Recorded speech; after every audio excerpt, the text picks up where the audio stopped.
The wrench slipped from my greasy fingers and clattered onto the concrete floor of my garage. 11:30 on a Tuesday night, and here I was, elbow deep in the guts of my ancient Ford pickup, trying to coax life back into an engine that had more miles on it than a long-haul trucker. The fluorescent light above flickered like a failing neon sign, casting harsh shadows across the tools scattered on my workbench. "Dad!" Beth's voice cut through the quiet like a buzzsaw. The kitchen door slammed hard enough to rattle the windows. "She's gone again." I wiped my hands on an oil-stained rag and looked up at my 15-year-old daughter. Her face was flushed with anger, dark hair pulled back in a messy ponytail, wearing that look of teenage disgust I'd grown accustomed to over the past year. "What do you mean, gone?" I asked, though I already knew the answer. Nothing says, "happy marriage," like your wife vanishing without so much as a sticky note on the refrigerator. "Mom left. No message, nothing. Just grabbed her purse and walked out the door 3 hours ago." Beth crossed her arms and glared at me like this was somehow my fault. "Janie's upstairs crying, and I had to make dinner again." I tossed the rag onto the workbench and walked toward the house. The rain had started up again, drumming against the garage roof with that steady rhythm that made everything feel more depressing than it already was. Through the kitchen window, I could see the glow from Mickey's bar next door, where the regulars were probably drowning their sorrows in cheap beer and cheaper conversation. The kitchen felt cold when I stepped inside. Laura's coffee cup sat in the sink, lipstick stain on the rim like evidence of a crime. Her phone lay on the counter next to her keys. She never went anywhere without that phone. "She left her cell?" I picked it up, surprised it wasn't locked. The screen lit up with a dozen unread messages. "Yeah, weird, right?" Beth grabbed a soda from the fridge. "Who leaves their phone behind?" Someone who doesn't want to be tracked, I thought. I scrolled through the messages, most of them work-related nonsense from her law firm.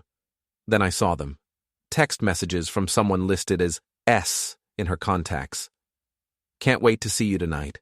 Same place as usual. Tell Jason you're working late again. He's too stupid to figure it out. When are you going to leave him? I'm tired of sneaking around." My hands started shaking. Not from anger. Well, not entirely from anger. More like the way your hands shake when you're trying to thread a needle, and you know you only get one shot at it. "Dad, you okay?" Beth was staring at me with that concerned look kids get when they realize their parents might actually be human. "Fine." I slipped the phone into my pocket. "Go check on your sister. I'll be up in a minute." Beth hesitated, then nodded and headed upstairs. I heard her footsteps on the creaky floorboards above, followed by the soft murmur of voices as she comforted Janie. I stood alone in that kitchen, listening to the rain and the distant sound of laughter from Mickey's bar. 20 years of marriage, 2 kids, a business I'd built from nothing, working 16-hour days in that garage to give Laura the life she wanted. And this was what I got in return. The phone buzzed in my pocket. Another message from S. "Your husband called the office looking for you. Told them you were sick. You owe me for covering." I scrolled up through weeks of messages. Months, actually. Planning meetings, hotel reservations, complaints about me. Laura describing our intimate moments, or lack thereof, in clinical detail. Mocking my appearance, my work, my dreams. "Jason's getting suspicious. He asked why I needed new lingerie. Don't worry about him. He's too busy playing with his cars to notice what's happening under his own roof." Before we dive deeper into this story, I have one small request. Please subscribe, drop a like, comment, and hit that hype button to boost this channel so more people can discover these incredible Reddit stories. That last one hit like a punch to the gut. Not because it was cruel, but because it was probably true. I had been spending more time in the garage lately, trying to avoid the cold silence that had settled over our house like fog. I opened the kitchen drawer where we kept the important papers, insurance documents, mortgage statements, bank records. Everything was still there, but I noticed Laura had been moving money around. Small amounts at first, then larger sums. Our joint savings account was nearly empty. The front door opened with a soft click. I heard heels on the hardwood floor, the rustle of a coat being hung up. "Jason?" Laura's voice carried that fake sweetness she used when she was about to lie to me. "Are you still awake?" I slipped her phone back onto the counter and walked into the living room. She stood by the front door, smoothing down her skirt, lipstick perfect, despite the rain.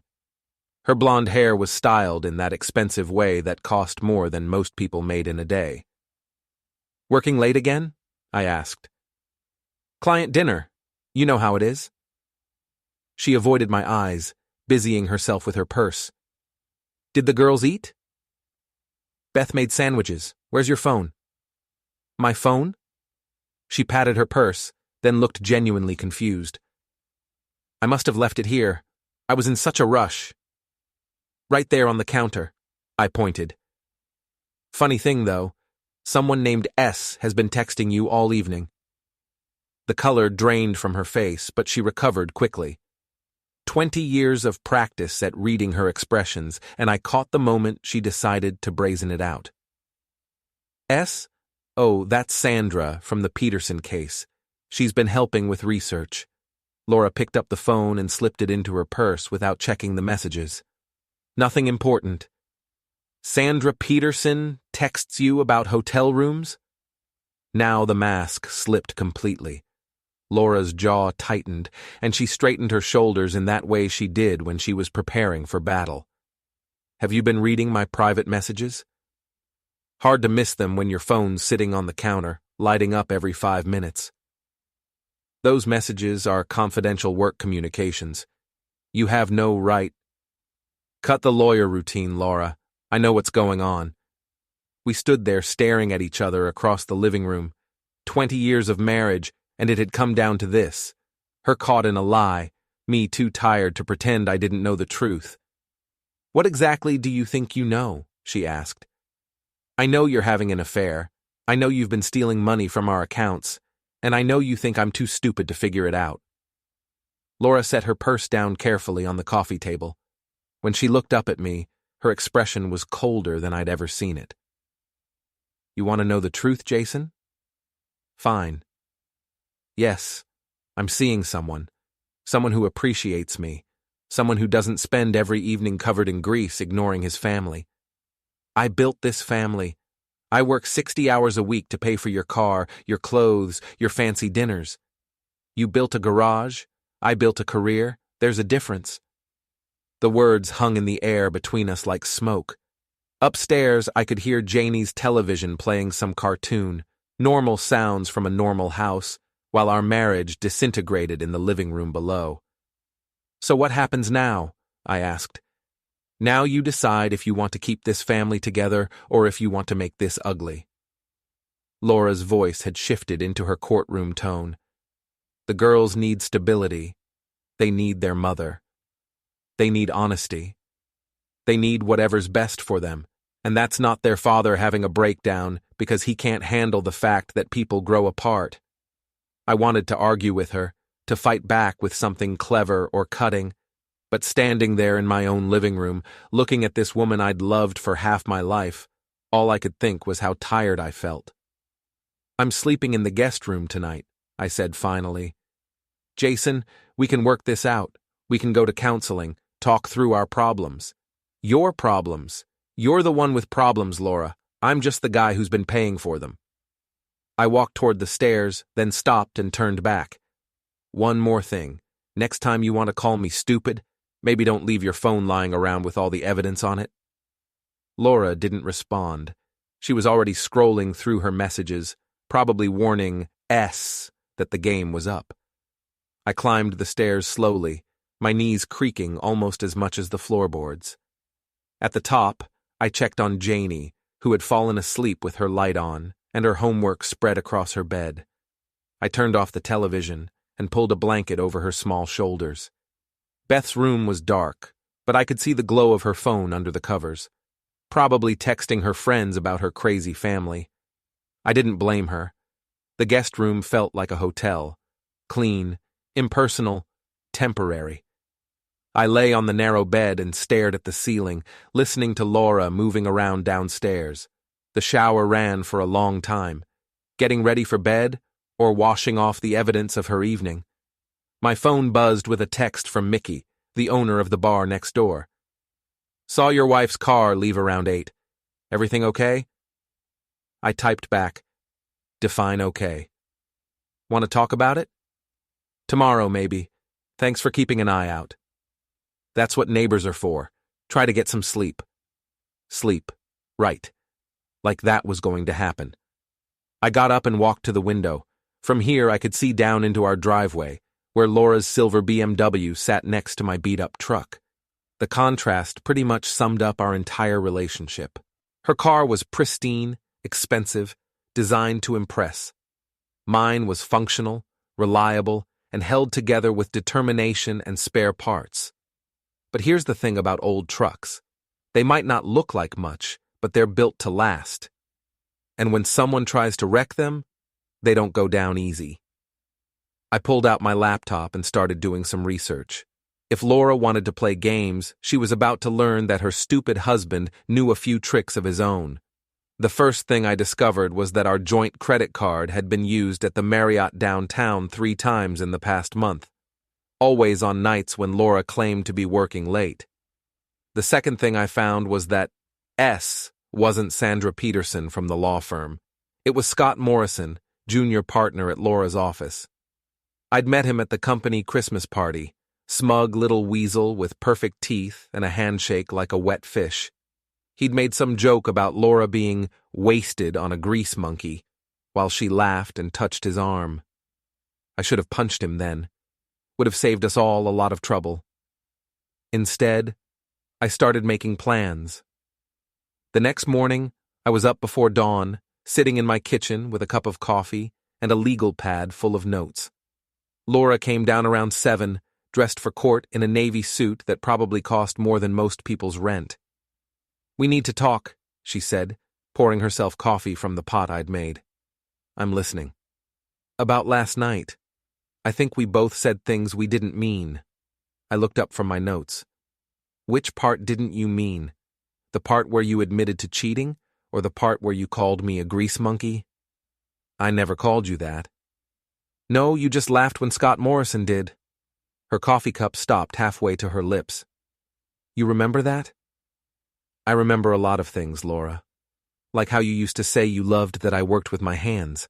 How you thought it was romantic that I built something from nothing." I closed the legal pad and stood up. "When did that change?" "People change, Jason. We're not the same people we were 20 years ago. You're right. 20 years ago you had integrity." Laura set down her coffee cup hard enough to slosh liquid onto the counter. "Don't you dare lecture me about integrity. You think I don't know about the cash payments some of your customers make? The ones that never show up on your books? That's different." "How is it different?"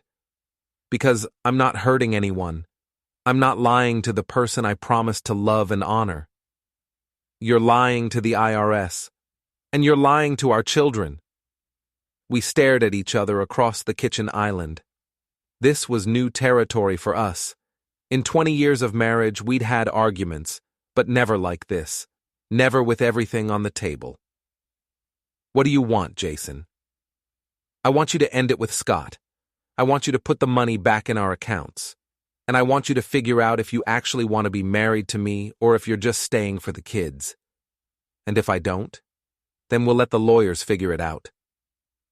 Laura picked up her purse and briefcase. "I have to get to work. We'll talk tonight." "Will you actually be home tonight, or should I expect another mysterious client dinner?" She paused at the kitchen door. "I'll be home." After she left, I called Mickey and asked if he could watch the garage for a few hours. Then I drove downtown to Scott Morrison's apartment building. The Riverside Towers was one of those glass and steel monuments to success that had sprouted up along the riverfront. The kind of place where people paid $3,000 a month for the privilege of looking down on the rest of the city. I parked across the street and waited. Around 10:30, Scott emerged from the building, talking loudly into his phone. He was exactly as I remembered. Medium height, expensive suit, the kind of confidence that comes from never having to fix anything with your own hands. He climbed into a black Mercedes convertible and drove off toward downtown. I waited another 10 minutes, then walked across the street. The parking garage was underground, accessible with a key card. But like most fancy buildings, they had a service entrance that was usually propped open during business hours. I slipped inside and found Scott's Mercedes in its assigned spot. I'd brought a small toolkit with me. Nothing fancy, just some basic equipment. It took me about 5 minutes to let the air out of all 4 tires. Not slashed, just deflated. The kind of thing that would be inconvenient, but not permanent. Then I left a note under his windshield wiper. "Welcome to the game, Scott. Hope you're ready to play." I was back at the garage by noon, feeling better than I had in months. There's something satisfying about taking action, even small action, when you've been feeling helpless. Mickey stopped by around 2 with sandwiches from the deli down the street. He was in his 60s, built like a retired boxer, which he was. He'd owned the bar next door for 15 years, and we'd become friends over late-night conversations about life, business, and the general stupidity of the human race. "You look like a man with a plan," he said, unwrapping his sandwich. "Something like that.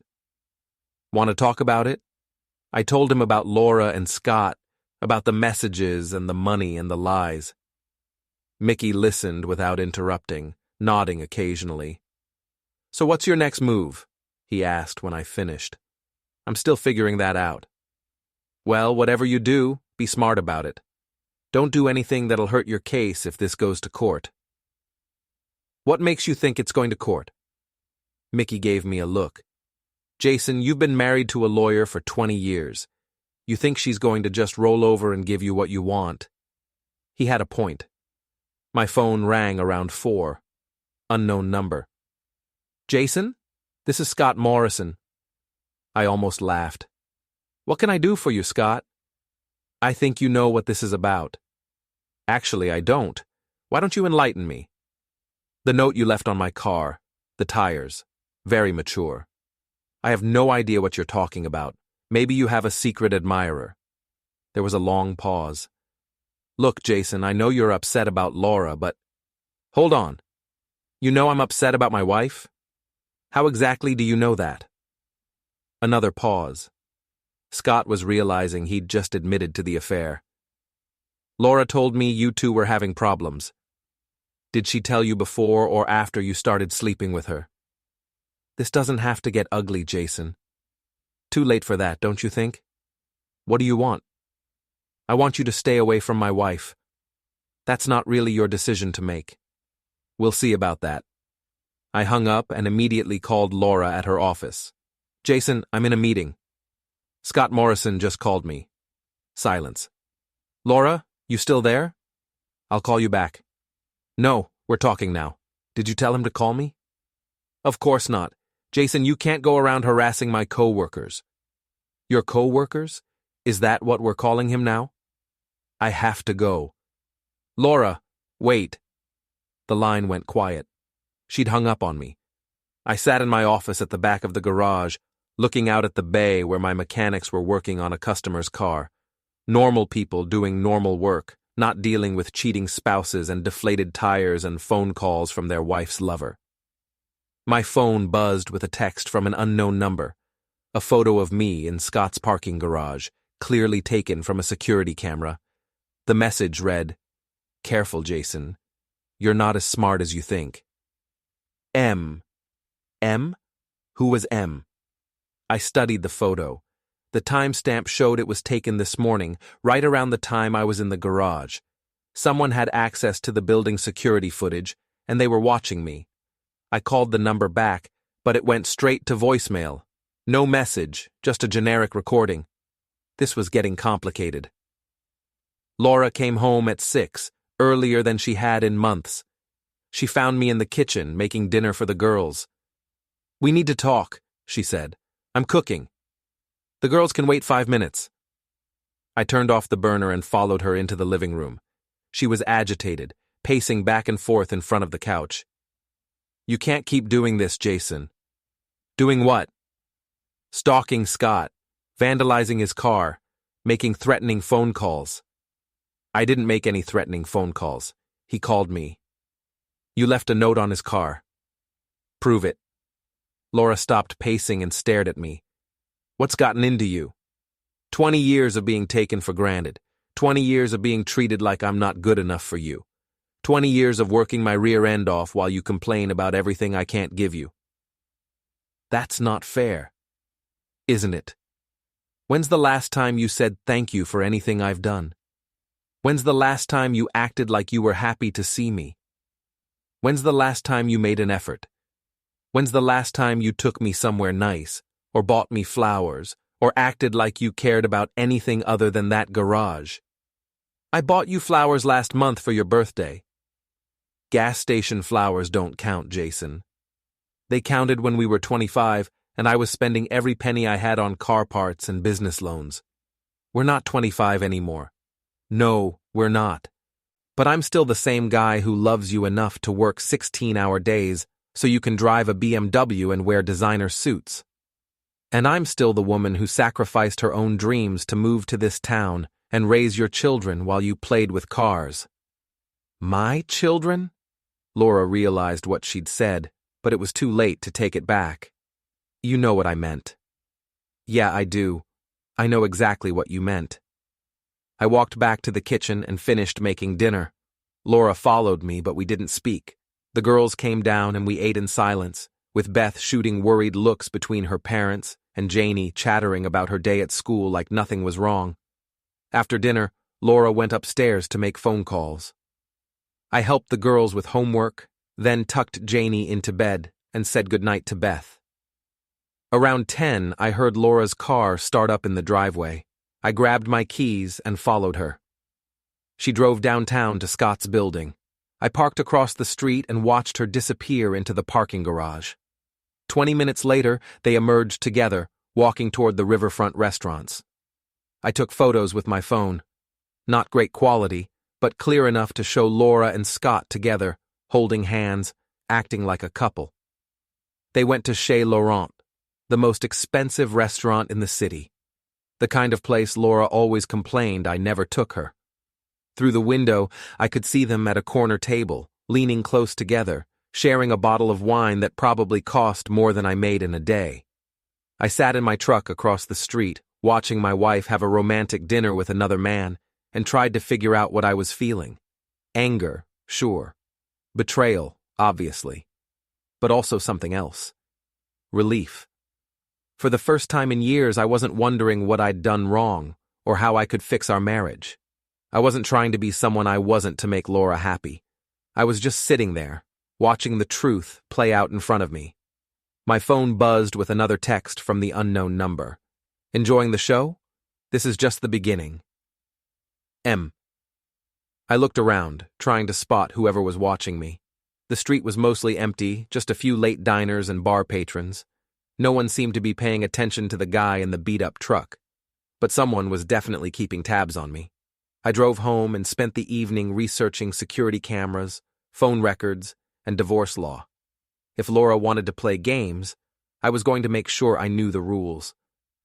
Around midnight, I heard her car in the driveway. She came upstairs quietly, probably thinking I was asleep.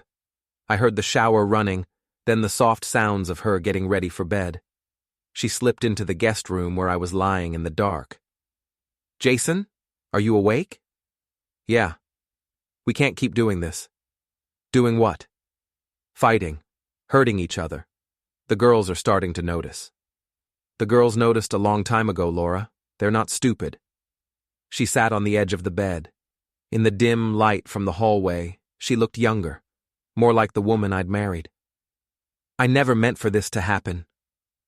But it did happen. I know, and I'm sorry. Are you? Or are you just sorry you got caught? Laura was quiet for a long time. When she spoke again, her voice was barely a whisper. I don't know anymore. Well, when you figure it out, let me know. She left without saying anything else. I lay there listening to her move around in our bedroom, her bedroom now, I guess, and wondered how we'd gotten to this point. My phone buzzed one more time. Another message from M. Sweet dreams, Jason. Tomorrow's going to be interesting. I turned off the phone and tried to sleep, but my mind kept racing. Someone was watching me, Laura was lying to me, and Scott Morrison thought he could intimidate me with phone calls. They were all about to learn that the grease monkey had a few tricks up his sleeve. The next morning brought the kind of gray, drizzling rain that makes everything look like a crime scene. I was in the garage by 6, working on Mrs. Patterson's Honda and trying not to think about the mess my life had become. Mickey showed up around 8 with coffee and donuts from the place downtown. "You look terrible," he said, handing me a cup. "Thanks. Just what every man wants to hear." "Seriously, Jason, when's the last time you slept?" Define sleep. Mickey pulled up a folding chair and sat down. "Talk to me." I told him about the mysterious messages, the photos, the dinner I'd witnessed. Mickey listened, occasionally grunting or shaking his head. "Someone's playing Puppet Master," he said when I finished. "That's what I'm thinking. But who?" "Someone who knows both you and Laura. Someone with access to building security footage. Someone who wants to stir up trouble." "Great. So I'm fighting a war on multiple fronts. Maybe. Or maybe someone's trying to help you see what's really going on. By sending me creepy text messages? By documenting Laura's affair. Those photos could be useful in court. I hadn't thought of it that way. Maybe M wasn't an enemy after all. My phone rang. Laura. "Jason, we have a problem." "What now?" "Someone sent an email to my boss about Scott and me." I felt a cold satisfaction in my chest. "Really? What kind of email?" "Screenshots of text messages, photos of us at dinner last night. Someone's been watching us." "Huh. That's weird." "Don't play dumb, Jason. I know this was you. Actually, it wasn't, but I wish I'd thought of it. The partners are calling an emergency meeting. This could destroy my career. Should have thought of that before you started sleeping with a coworker. This affects the girls too, Jason. If I lose my job, then maybe you should have made better choices." Laura was quiet for a moment. When she spoke again, her voice was different, colder. "You want to play hardball? Fine. But remember, I know where all your bodies are buried." "What's that supposed to mean?" "It means you're not as clean as you pretend to be. Those cash payments, the unreported income, the corners you cut on inspections. I kept track of everything. You've been building a case against me? I've been protecting myself, just like you're doing now." The line went quiet. I stared at the phone, realizing that Laura had been planning this for a long time. The affair, the money transfers, the evidence against me, it was all part of some larger strategy. My phone buzzed with a text from M. "Enjoying the fireworks? Check your email. M." I opened my laptop and found a message from an anonymous account. The subject line read, "Thought you should know." The email contained bank records showing Laura had opened a separate account 6 months ago. She'd been systematically moving money out of our joint accounts, small amounts at first, then larger sums. The total was over $40,000. There were also credit reports showing she'd applied for a credit card in her maiden name and run up nearly $10,000 in charges. Hotels, restaurants, jewelry, clothes, all stuff she'd never brought home. And there were photos. Lots of photos. Laura and Scott at various restaurants, walking hand in hand through downtown, entering and leaving his apartment building. Someone had been documenting their affair for months. The last item in the email was a video file. I clicked on it and watched grainy security footage of Laura and Scott in what looked like a hotel room. Nothing explicit, just them talking and laughing, clearly comfortable with each other. But the timestamp on the video was from 8 months ago. This affair had been going on a lot longer than I'd thought. I forwarded the email to my personal account, then printed out everything. If Laura wanted to threaten me with evidence, I now had plenty of my own. The garage door chimed, and a customer walked in, Mrs. Chen, whose ancient Toyota I'd been keeping alive for the past 5 years. "Jason, I hate to bother you, but my car's making that noise again." The clicking noise or the grinding noise? Both. I spent the next hour diagnosing her transmission problems and trying not to think about my own problems. There's something therapeutic about mechanical work. Problems have solutions, parts can be replaced, everything follows logical rules. Unlike marriage. Around noon, Beth showed up at the garage. She was supposed to be in school. "What are you doing here?" I asked. "Mom called. She's picking me and Janie up early. She says we're going to stay with Grandma and Grandpa for a few days." "She what?" "She says you and her need some time to work things out." I felt my jaw clench. Laura was removing the kids from the house, probably on advice from her lawyer, getting them away from me in case I did something unstable.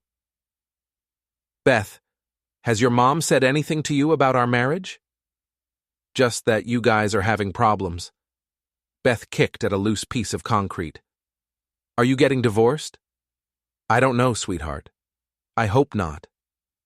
Janie thinks it's her fault. She thinks she did something wrong. It's not her fault. It's not your fault either.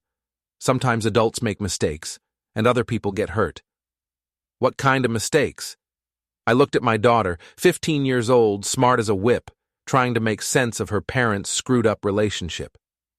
"The kind where people forget what's really important," I said finally.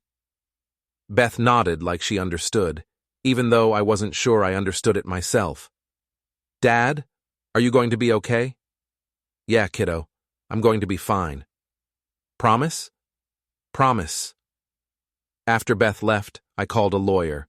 Not one of Laura's friends or colleagues, but a guy Mickey recommended. Tom Bradley, who specialized in divorce cases and had a reputation for being tough but fair. His office was in an old building downtown, the kind of place that had probably been elegant once, but now just looked tired.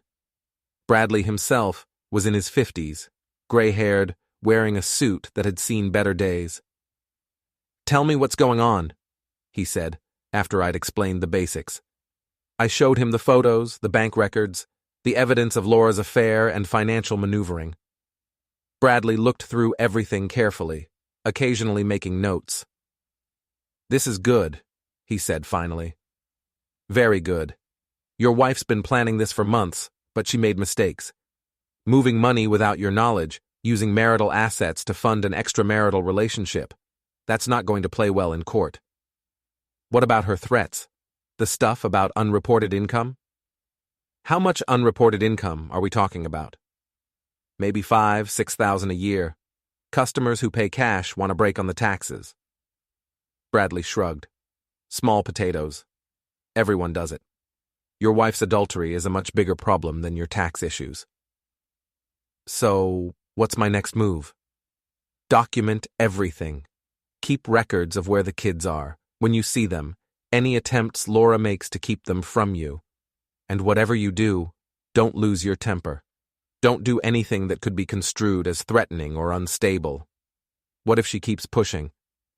Then we push back. But we do it smart, through the system. The minute you step outside the law, you lose the moral high ground." I left Bradley's office feeling better than I had in days. For the first time since this whole mess started, I felt like I had a plan. But first, I had some business to take care of. Scott Morrison worked late most nights, according to Laura's old complaints about his work ethic. I parked outside his office building at 7 and waited. He emerged around 8:30, looking harried and checking his phone constantly, probably dealing with the fallout from the email someone had sent to Laura's boss. I followed him to a trendy bar in the Arts District, the kind of place where drinks cost $15 and everyone pretended to be more interesting than they actually were. Scott sat at the bar, ordered something expensive, and immediately started texting. Probably Laura, probably planning their next move. I walked in and sat 2 stools down from him. Rough day at the office? I asked. Scott looked up, startled. Jason, what are you doing here? Having a drink.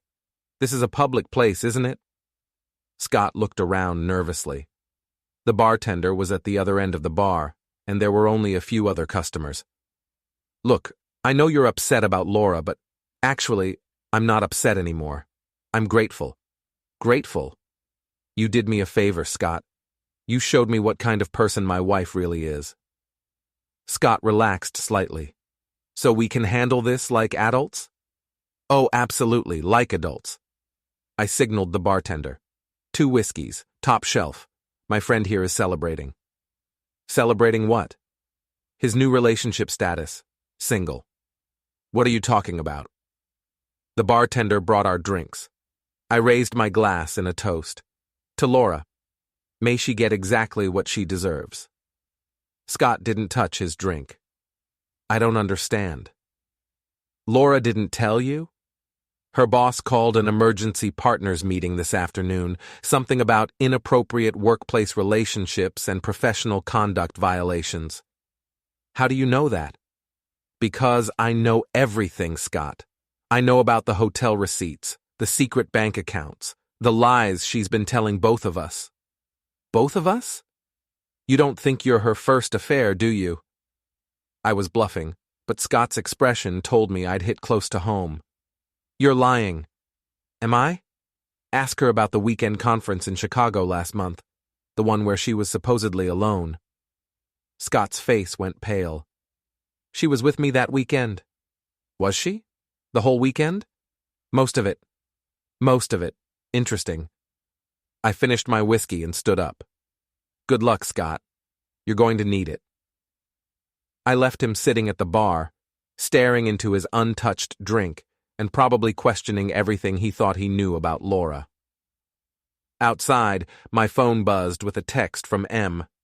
Nice work, but you're just getting started. Check your email. M. The new message contained a single photo. Laura's car parked outside a different hotel with a timestamp from the weekend Scott thought she'd been with him. Whoever M was, they were right. This was just the beginning. I drove home to my empty house and started planning my next move. Laura wanted to play games? Fine. But she was about to learn that her stupid husband had been paying attention all these years, and I was a very fast learner. The next morning, I woke up to find Laura standing in my kitchen, looking like she hadn't slept all night. Her usually perfect hair was pulled back in a messy ponytail, and she was wearing jeans and a sweater instead of her typical power suit. We need to talk, she said. Good morning to you too. Coffee's fresh. I'm serious, Jason. This has gone too far. I poured myself a cup and leaned against the counter. Has it? I'm just getting started. The partners put me on administrative leave pending an investigation. Do you have any idea what that means? It means you're finally facing consequences for your actions. It means I could lose everything I've worked for. Join the club. Laura slammed her hand on the counter. This isn't a game. This is my career, my reputation, my future. What about my future? What about our daughter's future? Did you think about that when you were sneaking around with Scott? I made a mistake, okay? I admit it. But destroying my career isn't going to fix our marriage. Who said anything about fixing our marriage? Laura stared at me. You want a divorce? I want honesty. For the first time in years, I want you to tell me the truth about what you really want. I want my family back. No, you don't. You want the security of marriage without the responsibility. You want the house and the kids and the financial stability, but you also want the excitement of sneaking around with other men. Other men? It's just Scott. Is it? Laura's expression flickered. What's that supposed to mean? I pulled out my phone and showed her the photo M had sent me. Her car at the hotel, the weekend Scott thought they were together. Want to explain this? Laura looked at the photo for a long moment. When she looked up, her face had gone completely white. Where did you get this? Does it matter? Someone's been following me, taking pictures, documenting my movements. That's stalking, Jason. That's evidence gathering. There's a difference. You hired a private investigator? I didn't hire anyone, but apparently someone's been looking out for my interests. Laura started pacing around the kitchen. This is insane. You're acting like a completely different person. Maybe this is who I've always been. Maybe you just never bothered to notice. The Jason I married wouldn't do this. He wouldn't be vindictive and cruel. The Laura I married wouldn't cheat on me and steal money from our joint accounts. I didn't steal anything. It's my money too. Not anymore. I pulled out a folder full of documents and spread them across the kitchen table. Bank statements, credit reports, hotel receipts, photographs. Tom Bradley thinks we have an excellent case, I said. Adultery, financial misconduct, abandonment of parental responsibilities. He's confident we can get full custody of the girls and a favorable property settlement. Laura stared at the papers like they were poisonous snakes. You can't take my children away from me. I'm not taking them away. I'm protecting them from the chaos you've created. They need their mother. They need stability. They need a parent who puts their welfare ahead of their own selfish desires. Laura sat down heavily in one of the kitchen chairs. What do you want, Jason? What will it take to end this? I want you to admit what you've done, not just to me, but to the girls. I want you to explain why Mommy has been lying to everyone. I can't do that. Then we'll let the court decide. Jason, please, think about what this will do to Beth and Janie. Think about how this will affect their lives. I have been thinking about it. That's why I'm fighting for them. My phone rang. Unknown number. Mr. Reynolds, this is Detective Martinez with the city police. We need to talk to you about a harassment complaint. I looked at Laura, who was suddenly very interested in her fingernails. What kind of harassment complaint? Someone filed a report claiming you've been stalking them, vandalizing their property, making threatening phone calls. Can you come down to the station this afternoon? I'll be there. I hung up and stared at Laura. Really? You called the cops? I didn't call anyone. Then who? Maybe Scott felt threatened by your little performance at the bar last night. What performance? He told me you followed him, confronted him, made vague threats about Laura getting what she deserved. I had a drink at the same bar. That's not stalking. Tell that to the police. I grabbed my keys and headed for the door. This isn't over, Laura. Yes, it is. You've pushed too far, and now you're going to face the consequences. The police station was exactly what you'd expect. Fluorescent lights, uncomfortable chairs, and the lingering smell of coffee and desperation. Detective Martinez was a small, neat woman in her 40s who looked like she'd heard every sob story in the book. Mr. Reynolds, thank you for coming in. I understand you're going through a difficult divorce. Separation. We're separated. Right. And you've been having some conflict with your wife's co-worker, Scott Morrison. Scott called me. I didn't call him. But you did approach him at a bar last night. I had a drink. He happened to be there. Detective Martinez consulted her notes. According to Mr. Morrison, you made threatening statements about your wife getting what she deserved. I said she'd get what she deserved, meaning natural consequences for her actions. That's not a threat. What about the vandalism to his car? What about it? Did you deflate his tires? Can you prove I did? Martinez smiled. Mr. Reynolds, I'm trying to help you here. Your wife and Mr. Morrison are painting a picture of escalating harassment. If this continues, you could be looking at serious charges. Detective, my wife has been having an affair for months. She's stolen money from our joint accounts, lied to our children, and now she's trying to use the police to intimidate me into backing down from a legitimate divorce proceeding. That's between you and your lawyers. My concern is preventing this situation from escalating into violence. I'm not a violent person. Maybe not, but you're angry, and angry people sometimes do things they regret. Martinez leaned forward. Here's what's going to happen. You're going to stay away from Mr. Morrison. No more surprise encounters, no more phone calls, no more vandalism. You're going to communicate with your wife only through lawyers. And you're going to focus on resolving this through the courts, not through intimidation. And if I don't? Then we'll have another conversation, and you probably won't like how it ends. I left the police station feeling like I'd been backed into a corner. Laura and Scott were using the system against me, painting me as an unstable stalker while they played the victims. But they'd made one mistake. They'd underestimated how much I'd learned about playing their game. I drove to Mickey's bar and found him restocking the cooler behind the bar. "You look like a man who needs a drink," he said. I need advice. I told him about the police visit, Laura's threats, and the impossible position I'd been put in.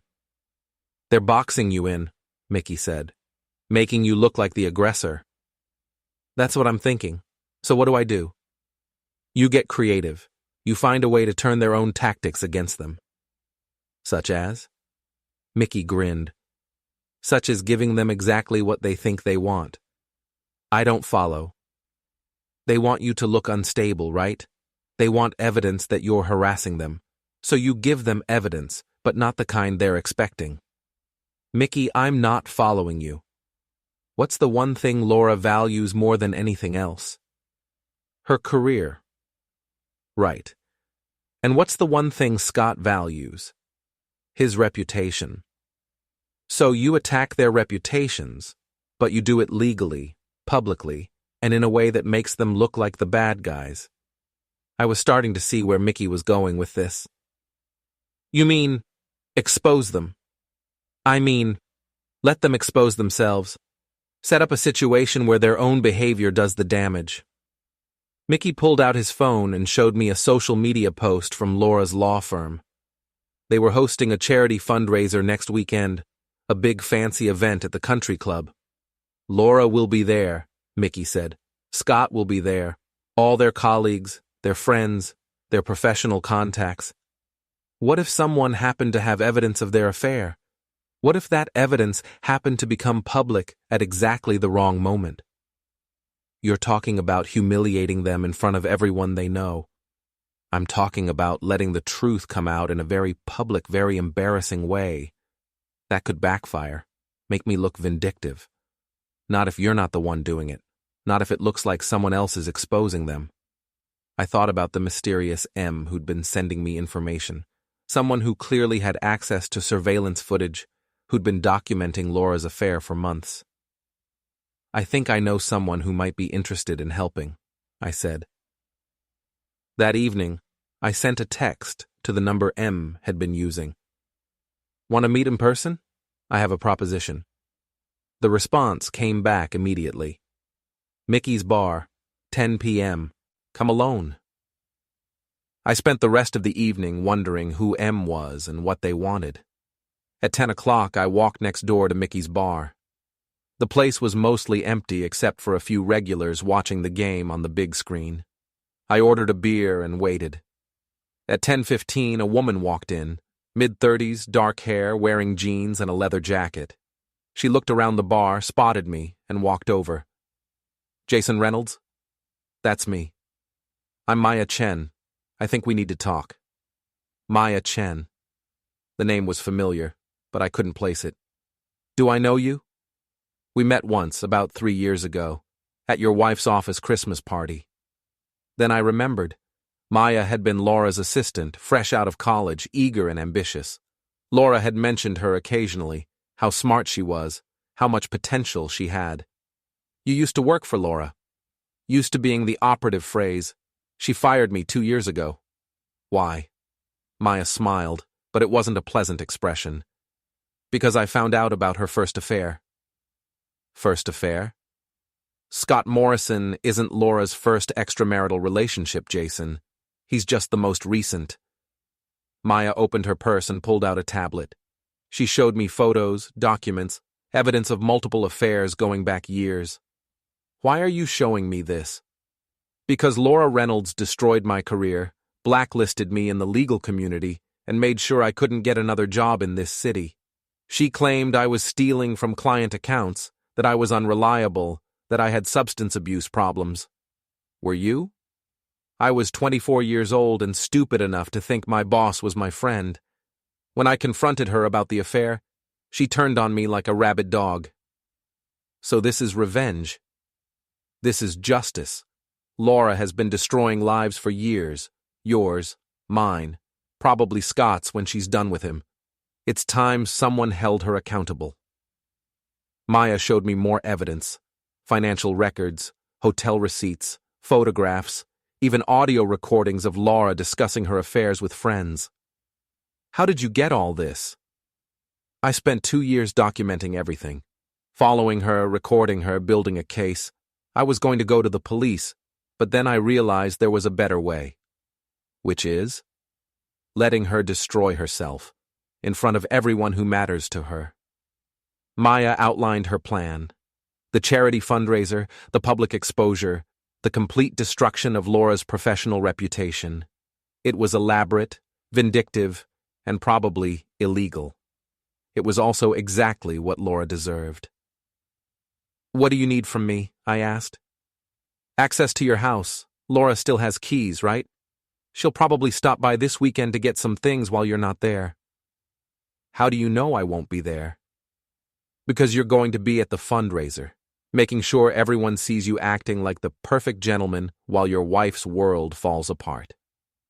I looked at Maya, young, angry, brilliant, and completely committed to destroying the woman who'd ruined her life. This could blow up in our faces. It could. But what's the alternative?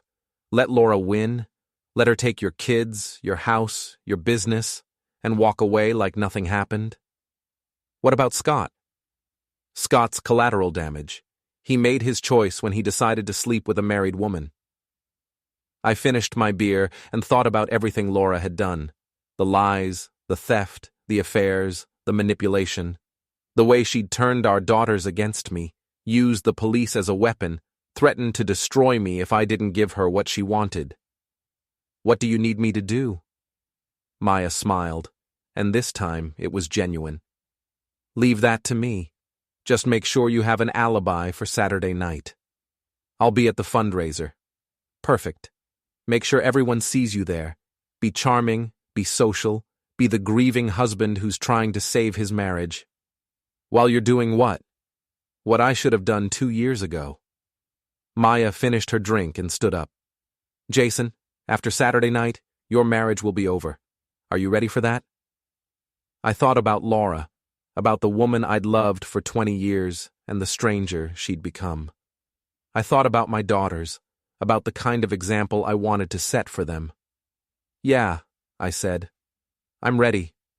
Good, because there's no going back after this. Maya left, and I sat at the bar for another hour, thinking about what I'd just agreed to. By Sunday morning, everyone in the city would know about Laura's affairs. Her career would be over, her reputation destroyed, her carefully constructed image shattered, and I would finally be free. Saturday arrived with the kind of crisp autumn weather that makes everything look like a postcard.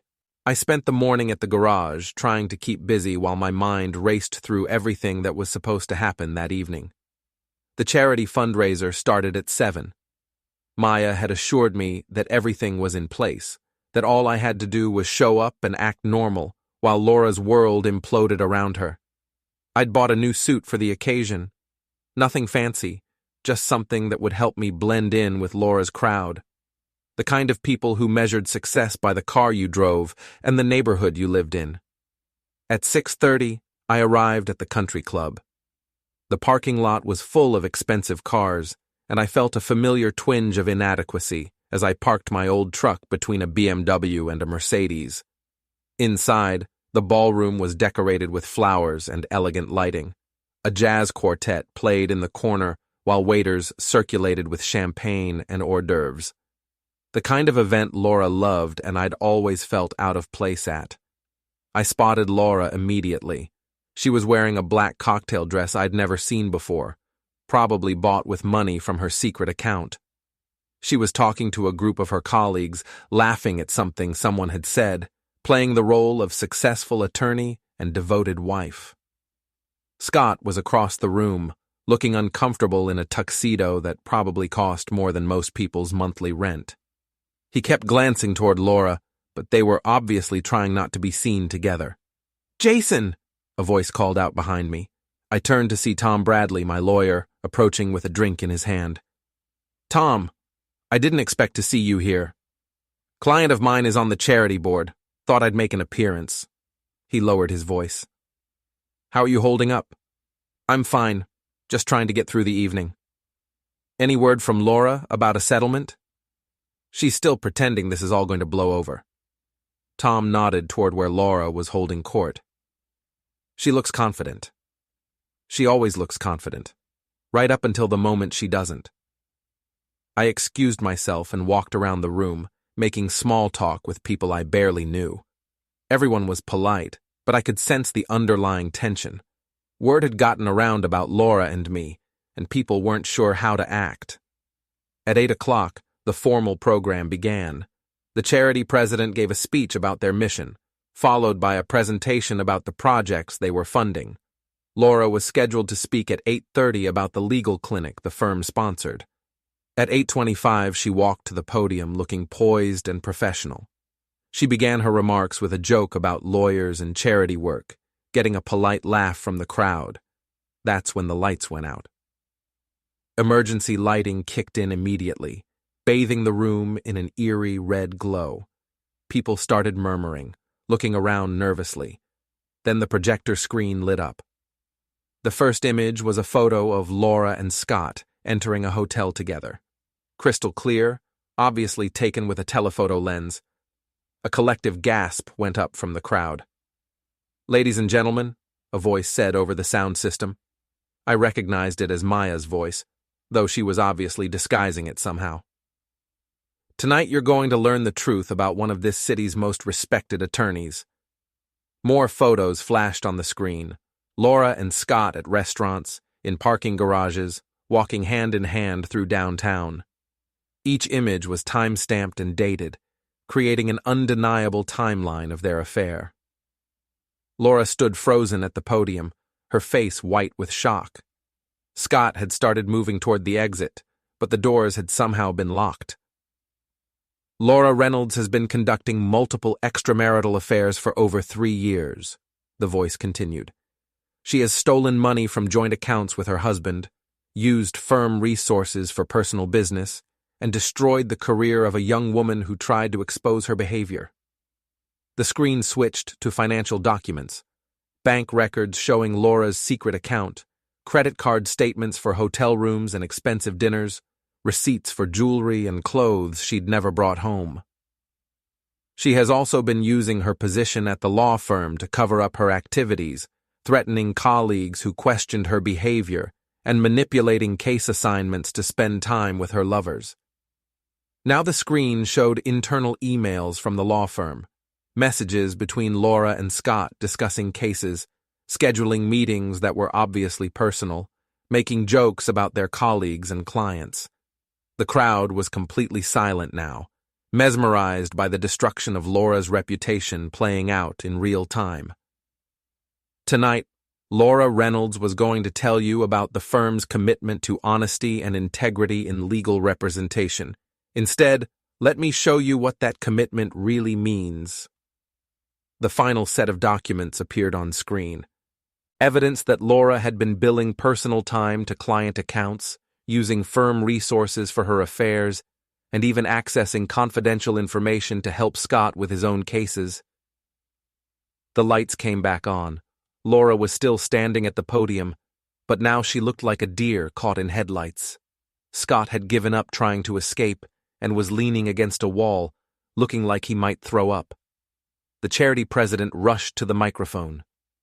"Ladies and gentlemen, there seems to be some kind of technical malfunction. If we could all remain calm." "There's no malfunction," Laura said, her voice barely audible through the microphone. "It's all true." The room erupted. People were talking, pointing, taking photos with their phones. Laura's colleagues from the law firm were huddled together, probably already planning damage control. I watched it all from the back of the room, feeling a strange mix of satisfaction and sadness. This was what Laura had chosen: public humiliation instead of private honesty, destruction instead of reconciliation. My phone buzzed with a text from Maya. Phase 1 complete. Time for Phase 2. Phase 2 turned out to be even more devastating than Phase 1. As the crowd began to disperse, security guards appeared and began escorting certain people out of the building. Laura and Scott were among them, along with several other attorneys from the firm. "What's happening?" someone asked. "State Bar investigation," one of the guards replied. "Evidence of professional misconduct." I realized that Maya hadn't just been planning public humiliation. She'd been building a legal case, documenting violations of professional ethics, gathering evidence that would destroy Laura's career permanently. Laura caught sight of me as she was being escorted out. Our eyes met across the room, and for a moment I saw not the cold, manipulative woman she'd become, but the scared, vulnerable person underneath. Then the moment passed, and she was gone. I left the country club and drove home, feeling strangely empty. The house was dark and quiet, no signs that Laura had been there recently.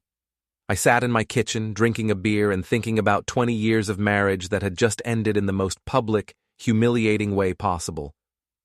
My phone rang. Beth. "Dad? What happened at Mom's work thing?" She called crying, saying something about lies and sabotage. "It's complicated, sweetheart. Are you guys getting divorced?" "Probably." "Is it because of what Mom did? With that guy from her office?" I was quiet for a moment, surprised that Beth knew about the affair. "You knew about Scott?" "I'm not stupid, Dad. I saw the way they looked at each other at the Christmas party, and Mom's been acting weird for months. I'm sorry you had to find out this way." "I'm not. I'm tired of everyone pretending everything's fine when it's obviously not." "What about Janie? She knows something's wrong, but she doesn't understand what. I'll help her through it." "You shouldn't have to do that. You're 15 years old." "Someone has to be the adult in this family." The words stung because they were true. While Laura and I had been playing games and fighting wars, our daughters had been left to figure things out on their own. "Beth, I want you to know that none of this is your fault or Janie's fault. Your mom and I made mistakes, and you girls are paying the price." "I know, Dad. But maybe now we can stop pretending and figure out how to actually be a family." After Beth hung up, I sat in the dark for a long time, thinking about what she'd said. Maybe now we could stop pretending. My phone buzzed with one final text from Maya. "It's over. Laura's been suspended from the bar pending investigation. Scott's been fired. The firm is distancing themselves from both of them. You're free." Free. After 20 years of marriage, I was free. I should have felt relieved, victorious, satisfied. Instead, I just felt tired. The next morning, I woke up to find Laura sitting at my kitchen table. She looked like she'd aged 10 years overnight. Her hair was unwashed, her clothes wrinkled, her eyes red from crying. "The girls are coming home today," she said, without looking at me. "Good. I'm not fighting the divorce. I'm not fighting for custody. I'm not fighting for anything. Laura, I destroyed everything, Jason. My career, my reputation, my family. There's nothing left to fight for. There are your daughters.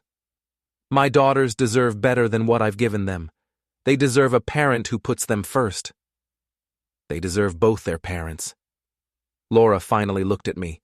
"No, they don't. They deserve you. You're the one who's been here all along. You're the one who's been taking care of them while I was off playing games. So, what happens now? Now I try to figure out how to live with what I've done, and you try to figure out how to raise 2 girls on your own. You don't have to disappear from their lives." "Yes, I do. At least for now. They need stability, and I'm anything but stable right now." Laura stood up and walked toward the door. "Jason, I know you probably hate me right now, but I need you to know something. I did love you. Maybe not the way I should have, maybe not enough, But I did love you. I know. And I'm sorry. For all of it.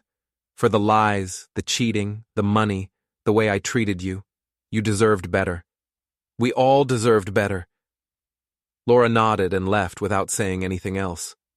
I heard her car start up in the driveway, then the sound of her driving away. An hour later, Beth and Janie came home. Janie ran straight to me and wrapped her arms around my waist. Daddy, are you and Mommy getting divorced? Yes, sweetheart. We are. Are you sad? A little. But sometimes people can't live together anymore, even when they love each other. Will we still live here? Yes. This is your home. Will Mommy visit us? I don't know. Maybe someday. Beth was watching from the doorway, looking older than her 15 years. It's going to be okay, Janie, she said. We're going to be fine. And you know what? I believed her. That afternoon, the three of us sat on the couch and talked about what our life was going to look like now. Just the three of us, figuring it out as we went along. It wasn't the ending I'd planned when I married Laura 20 years ago, but it was honest, and it was real, and it was ours. For the first time in years, that felt like enough. My phone buzzed with one last message from Maya. Justice served. Good luck, Jason. You and your girls are going to be fine. I deleted the message and turned off my phone. Whatever happened next, we'd face it together. The grease monkey had finally learned the most important lesson of all. Sometimes the best revenge is simply refusing to let someone else's choices destroy your life. I was irreplaceable to the people who mattered most, and that was all I needed to know.